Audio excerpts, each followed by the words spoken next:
In this video, we're going to go over the applied problems that deal with exponential growth. So first, we're going to start off with some bank problem.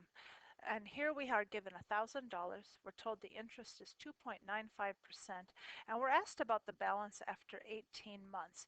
Now, first thing we should note that time for these bank problems always has to be converted to years. So 18 months is 1 year and 6 months, and 1 year and 6 months is 1.5 years. So that'll be the number we're using.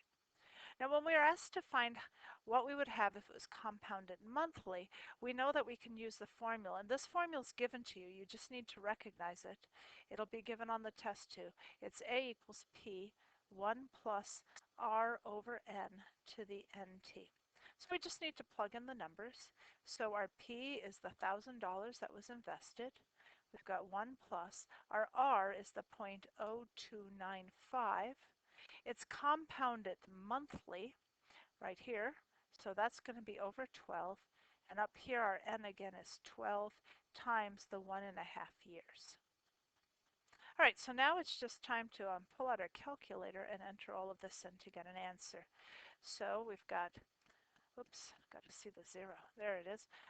1,000 parentheses 1 plus 0.0295 divided by 12, close parentheses, raised to the end of, if you don't have this where it goes up, you'll need parentheses when you're doing your exponent, 12 times 1.5.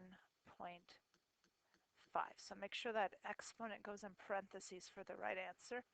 And here we go, whoops, I can't see it, 1,045.19.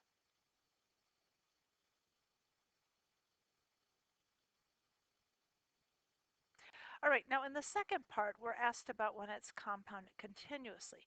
This is another formula given to you, and you need to know when to use it, and it is the A equals PE to the RT. And you know to use it because it said continuously. So again, we have 1,000 here, and we have E.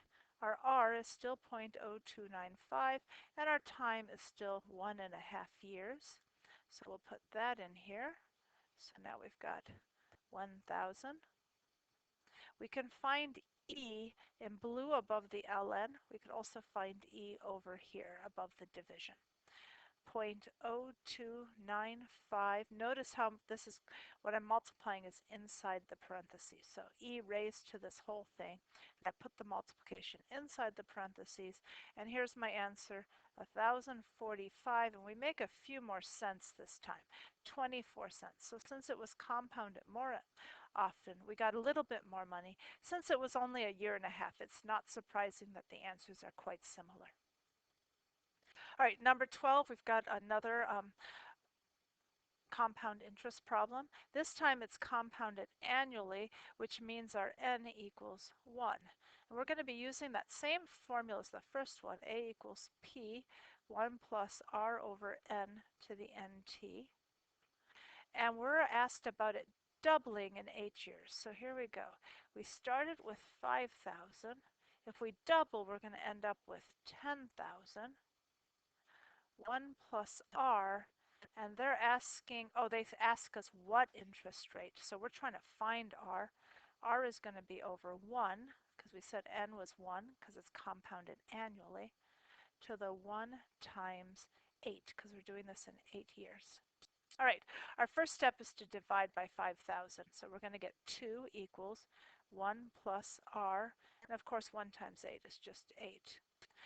All right, we need to undo this 8th power, which means we're going to take it to the 1/8 power on both sides.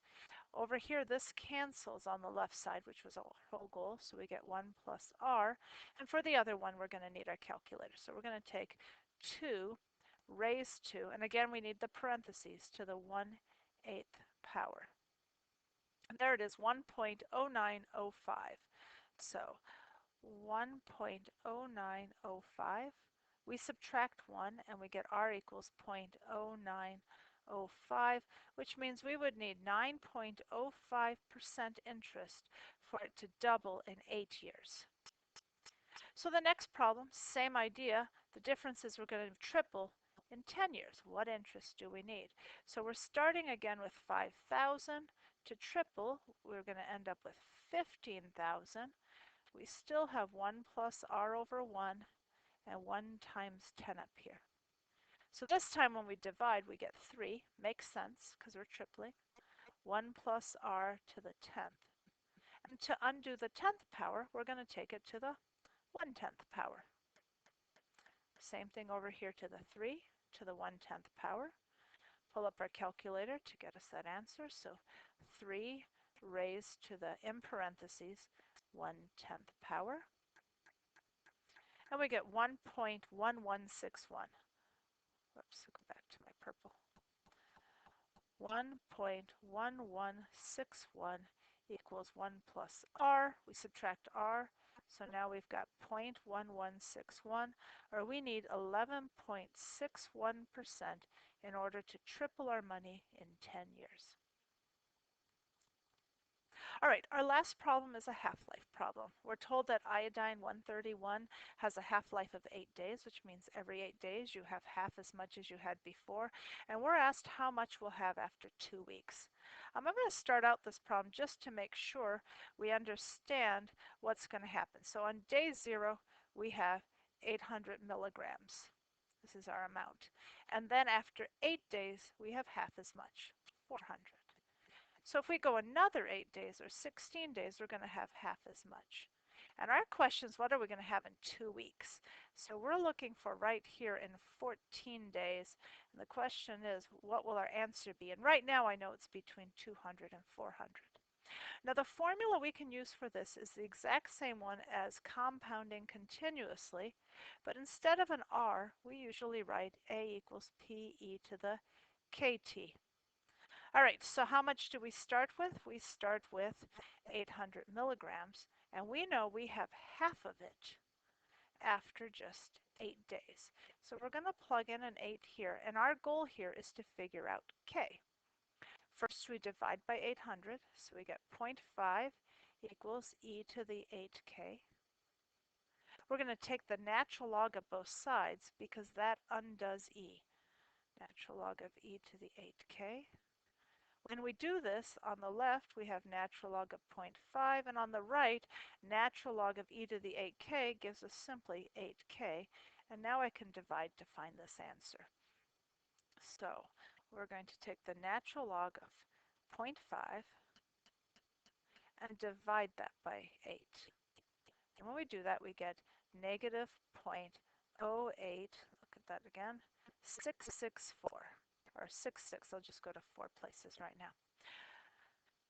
It makes sense that it's negative because the amount of iodine is actually decreasing. So our K, the growth rate, is negative.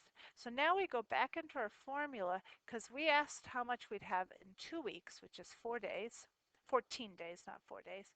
So A equals, we start it with 800, we have E, we know our K, negative 0.80866 times 14.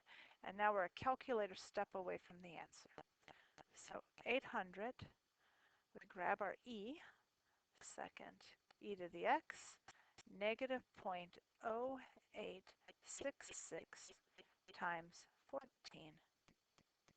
And we get this answer of 237.986. I'm not sure what our rounding's supposed to be, but there we go. In fact, if we go, it didn't say, but about 237.985. We'll just say that, 237.985 milligrams. And that makes sense because it is between 200 and 400.